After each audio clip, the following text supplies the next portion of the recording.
Congratulations, true crime addicts. We've survived another week. It was close there a couple times, wasn't it? It is Friday, September 30th, 2022, and I've compiled some of the top true crime stories from around the world. Thank you very much. This is James Renner.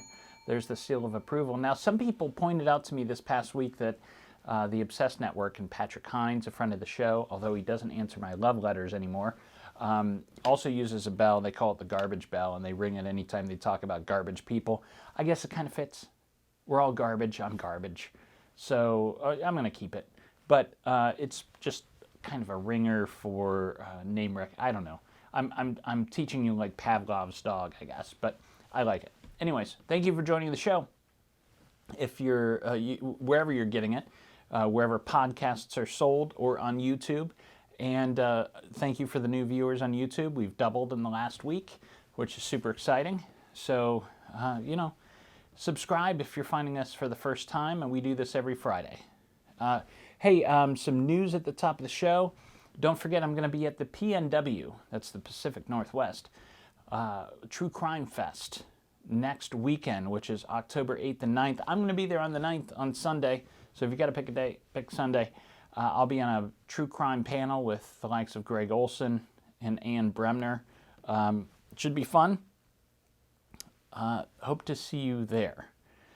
Let's get to the top stories. Adnan Syed, again, this time's a little different. I don't know if you heard about this, but this week, last week, Adnan was set free, and everybody celebrated it. Well, almost, not quite everybody. A lawyer working for Young Lee, the brother of Hae Min Lee, filed a notice of appeal in court just Wednesday of this week in the hopes that they can convince a new judge to put Adnan back in prison. This according to the Washington Post. Now, the basis of this appeal has not been put into the court record yet, but Young Lee's attorney says there were potential violations of Maryland's victims' rights statutes. Hae Min Lee's family could not really participate in that hearing that happened September 19th when Adnan went free, and they're pretty pissed about it. Prosecutors, remember, have 30 days to decide whether or not to retry Adnan, but it's very unlikely since it was the prosecutors themselves that asked the court to vacate his conviction this time. So this appeal that Hae Min Lee's family, although very understandable that they're angry that they were kind of kept out of being consulted with Adnan going free, it's very unlikely that this will result in Adnan actually going back to prison. So, but keep an eye on it. It's interesting. I have to, the second story today, it's crazy.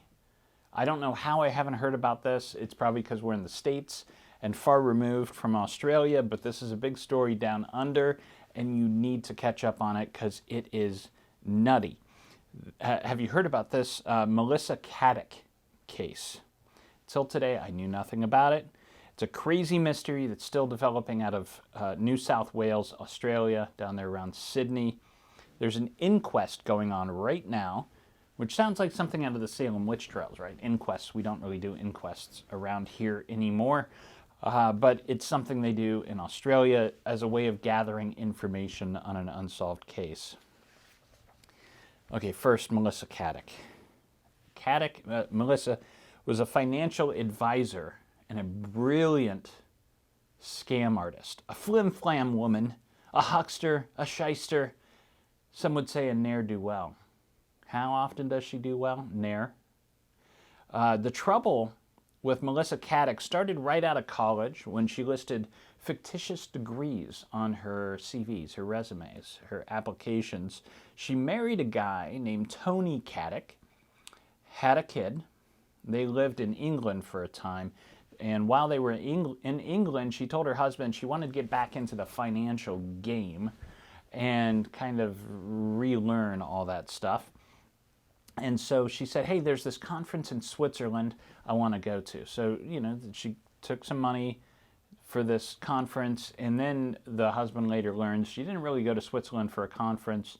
She went to Paris to hook up with her boyfriend, who was her hairdresser back in Sydney, a guy named Michael Coletti. That blows up their marriage, and she returns to Australia, where she marries Colletti. Once she's back in Australia, she does this financial advisor thing again. Somehow she manages to convince her clients, which were mostly family and friends, to let her invest their funds to the tune of like $30 million, which she didn't really invest and instead turned into a classic Ponzi scheme. Most of the money going back to her. She buys 2 big houses along with luxury cars and artwork. A couple of years go by.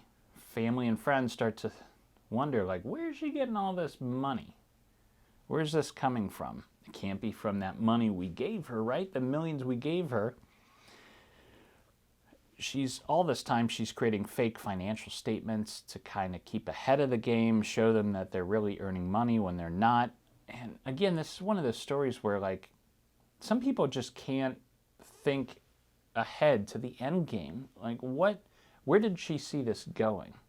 Eventually, this was all going to catch up to her. I don't understand. I really want to understand that mindset because it happens so often.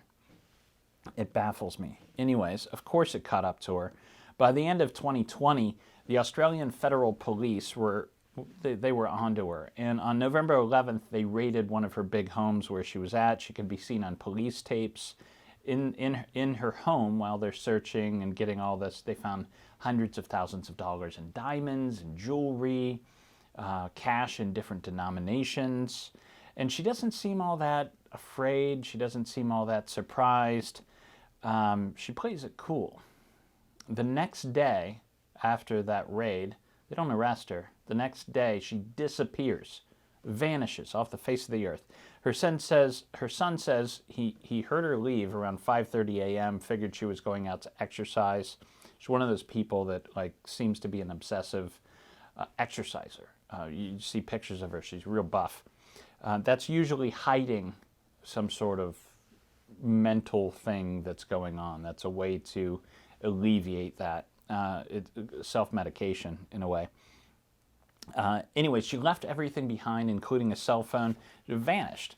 Police, after they realized she was gone, they're like, well, could this be another crime? They searched the couple's home. Weeks later, there's no sign of blood, though. Couldn't find any sign of blood or struggle. The vehicles were still there. There were no blood in the vehicle. She's just gone. Now, here's the first big twist. On February 21st, 2021, a couple months later, a shoe washes up on board in a beach. Now, this is Australia, so February is summertime there. It's flipped because they're upside down. But this beach is hundreds of miles where they last saw Caddick. The shoe washes up, and inside the shoe is her foot. And they do a DNA test to confirm it. Yeah, that's her foot. That's all that was found, though. Now, since then, they've been trying to figure out what happened. Was she murdered? Was it suicide? Is this some sort of elaborate hoax? Now, The Guardian has a great article on this in the liner notes of this podcast. They report that Caddick was, her boyfriend, this hairdresser guy, Colletti, was interviewed just this week in this inquest. And he says that he denied helping her disappear because he waited like a day to report her missing. So the police kind of tracked down his whereabouts and found out that instead of reporting his wife missing, he goes to a friend's house and smokes some weed. Yeah, that seems a little weird. Now, Colletti is also out there. He's kind of a part-time DJ, too. He's one of these guys that does a little bit of everything. And apparently he's got some tracks on Spotify that he put together that are essentially diss tracks against the police. So this case kind of has everything. The homes are being liquidated to pay off her clients. Now, given all the evidence, disappearance, the shoe, we know when shoes wash up, it's usually a suicide. It seems to be probably suicide. She realized she was going down and just didn't want to do it. But there are some people that are convinced that she chopped off her own foot as the perfect way to disappear. And nobody's going to look for you if you give evidence that you're dead. And people point out, well, you can live a pretty decent life just missing one foot. So if you're out there in the Cayman Islands and you happen upon a woman with one foot that speaks with an Australian accent, give James Renner a little email or something. Last story for tonight before we jump into cold case updates and genetic genealogy news. You got to hear about Debbie Collier. This is a developing story out of Georgia this week. This is another bizarre case. The body of 59-year-old Debbie Collier was discovered September 11th in a wooded area off Route 15 in Tallulah Falls. So we're coming at you from the Daily Mail and also a lot of other outlets. But the Daily Mail, you know, they do their due diligence, and they get to some little tidbits that aren't in other newspapers. So they have their moments, and they do a good article for this. Anyways, Debbie Collier, 59 years old, found in a wooded area off Route 15. When they found her, she was naked, and her body had been burned. Debbie lived 60 miles away from that location, by the way, in Athens, Georgia. What was she doing so far north? That's what the police wanted to know. Who killed her and why?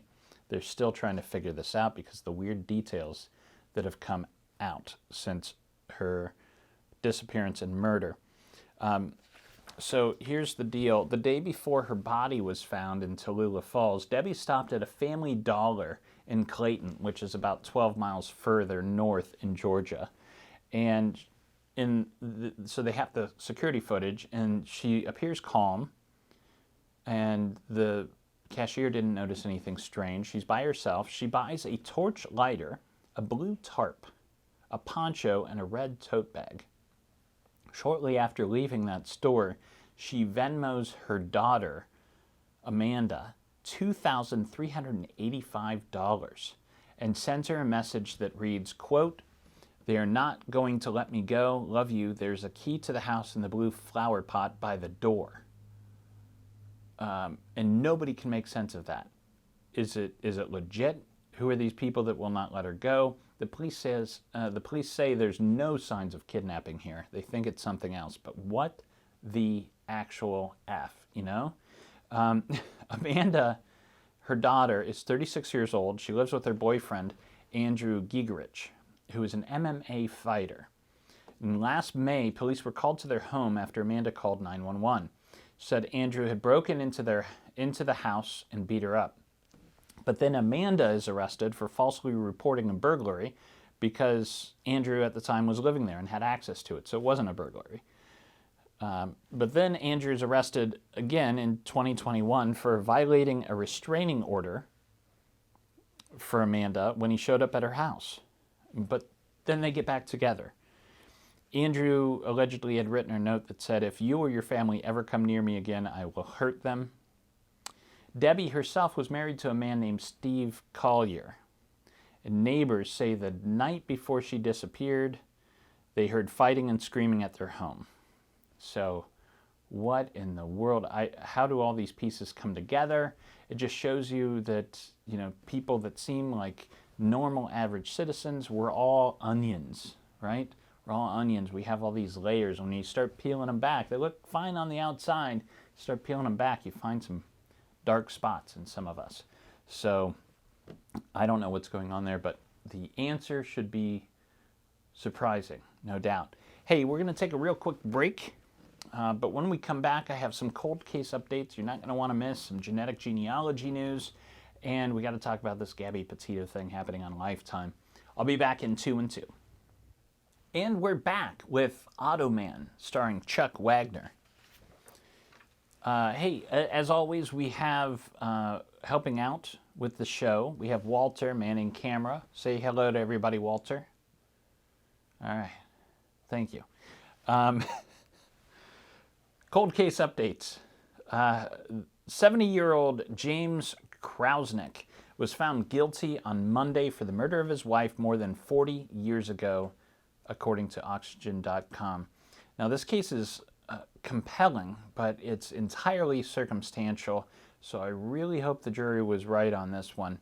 Let me give you the facts. On February 19th, 1982, Someone murdered Kathy Krauseneck with an axe, sleeping in her bed, and somebody, one swipe, bam, axe through the head, dies instantly in her home in Brighton, New York. And at the time, her husband James was working as an economist for Eastman Kodak. Now, he says he left home at 6:30 a.m. She was still breathing, still living, and he went to work. Returned to find her dead at the end of the day, and the house in disarray, as if somebody had tried to burglarize them. Now, the really sad part of the story is that their 3-year-old daughter was home with her that day and lived. Nothing happened to the 3-year-old daughter. Police said the crime scene, to them, it appeared as if it was staged, and the axe handle was wiped clean of fingerprints. Now, a convicted killer later on confessed to murdering Kathy, but the police say his story doesn't match up, and this is just a guy that likes to confess to things that he didn't really do. And they say there's no other suspects. That's kind of their whole case. Like, who else could it be other than the husband? Now, the daughter, who's 3 years old at the time, she's still standing by her dad, and she says she remembers a, quote, bad man. This is what she said when she was 3 years old. A bad man. She saw a bad man in their house on the morning of the murder. She believes her father is innocent. Sentencing is November 7th. Any sort of sentence is a life sentence for this guy at this point, at 70 years old.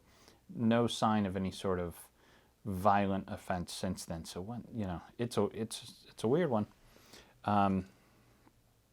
If I was on the jury, I don't think I could have convicted based on that evidence. Although maybe he very likely did it. We got to talk about this other case. Remember, I mentioned this on the show a couple months ago. This is the story of Jonathan and Diana Tebby. And they pleaded guilty in federal court this week to a charge, a conspiracy to communicate restricted data, which doesn't sound sexy at all, but it really is. It's essentially spying.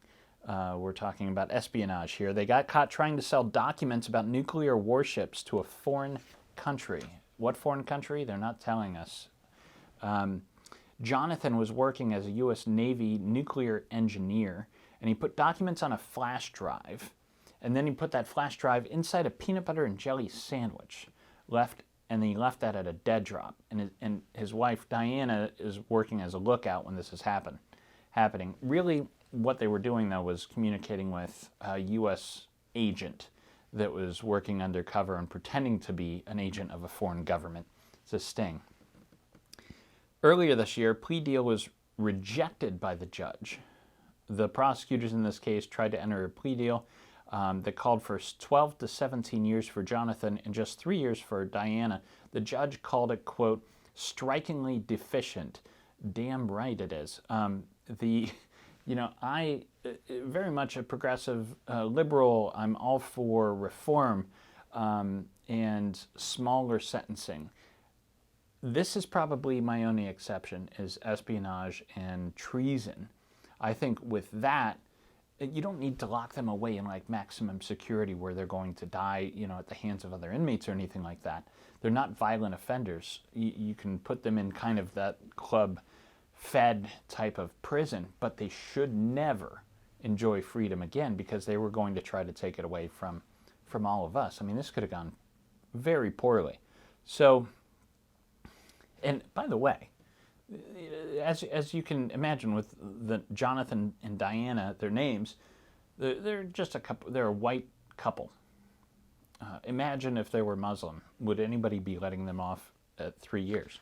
Now they're facing maximum life in prison after that initial plea deal was rejected. Genetic genealogy news. I got a good one here for you. Stephen Downs was sentenced to 75 years in prison for the 1993 murder of Sophie Sergei after he was identified thanks to genetic genealogy. This is according to the Sun Journal. He was just sentenced this week. Stephen was just 18 years old in 1993. Sophie was 20 years old.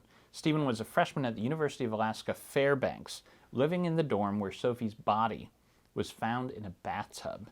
She was raped, she was stabbed, gagged, possibly shot with a stun gun before she was ultimately shot in the back of the head and died from this wound. And they were able to determine it was fired from a .22.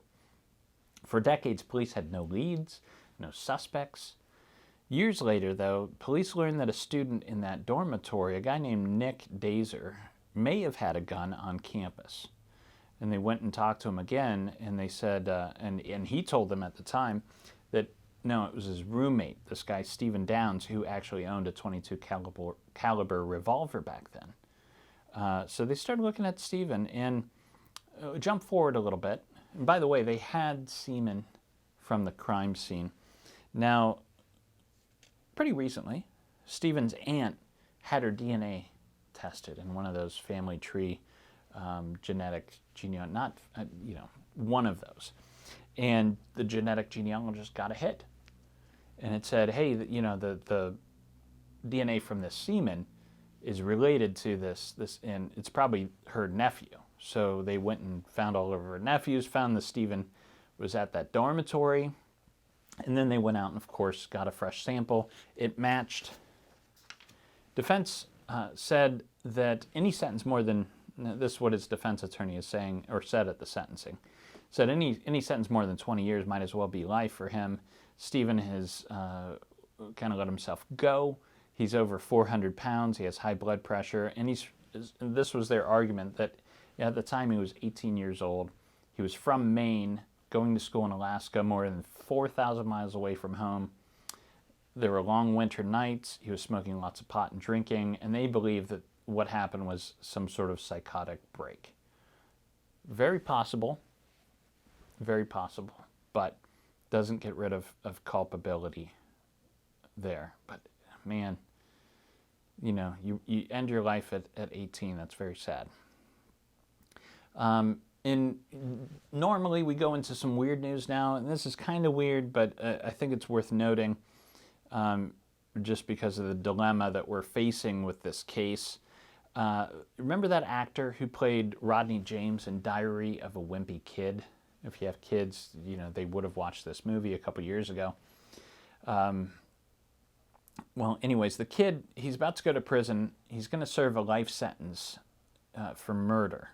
And his lawyers are asking for last-minute leniency. They want him to serve in a medium security prison instead of maximum security, which is where he's headed. Why? Because they correctly believe that he's going to be assaulted and possibly murdered if he's not kept safe.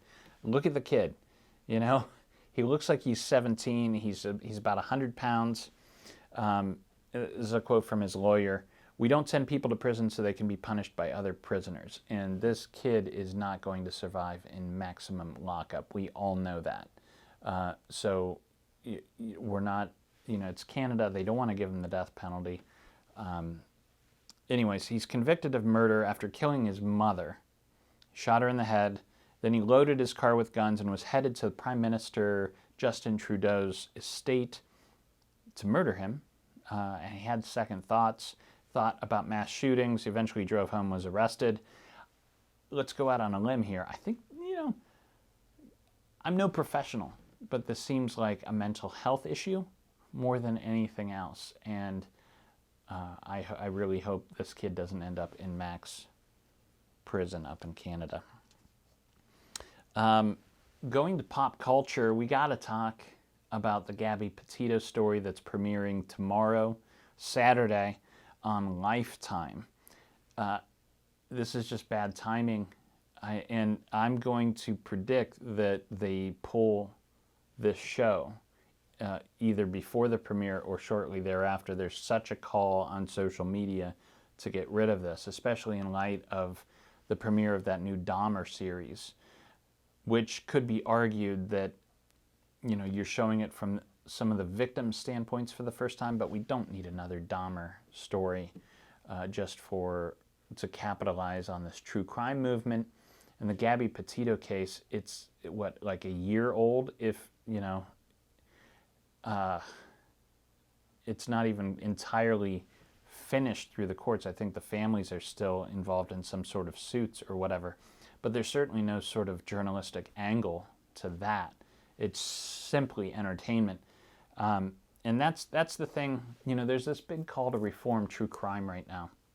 And I think the deal is most people are they're lumping all of true crime together, where it's really two different things. There's true crime entertainment, like the Gabby Petito story, and there's true crime journalism, which is what the really good podcasts try to do. And there's a lot of the top podcasts are just entertainers. It's just entertainment.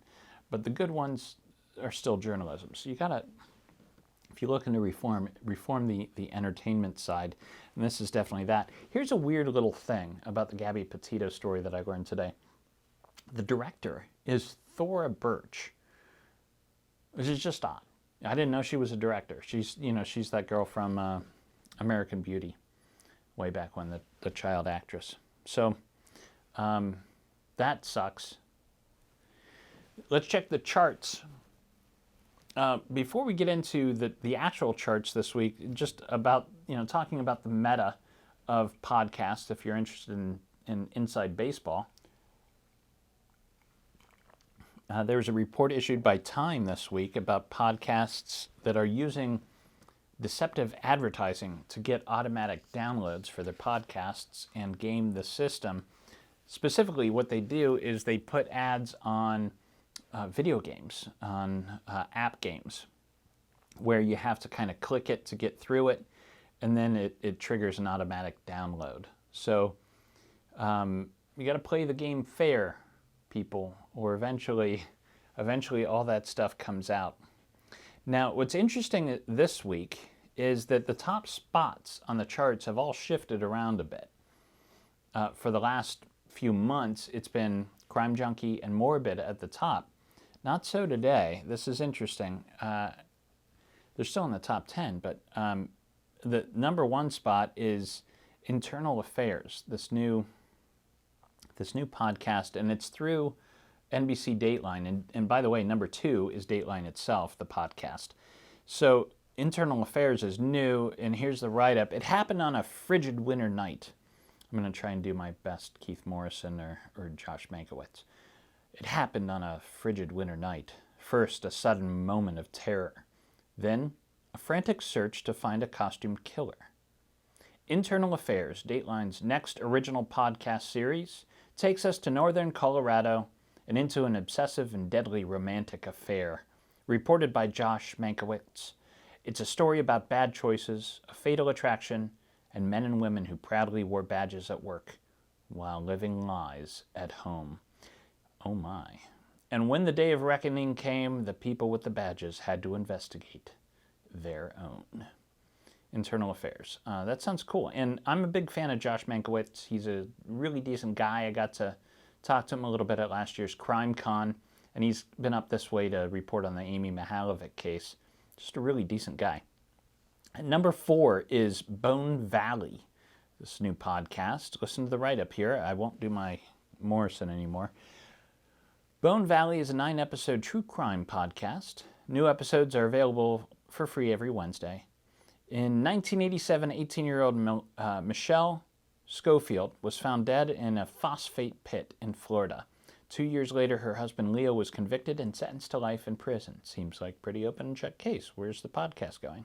Well, 15 years later, previously unidentified fingerprints matched Jeremy Scott, a violent teenager who lived nearby.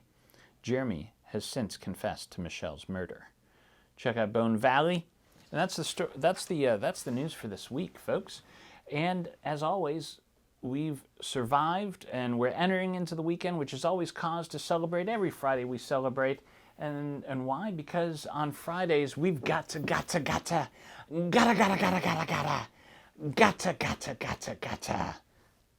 down. Damn it.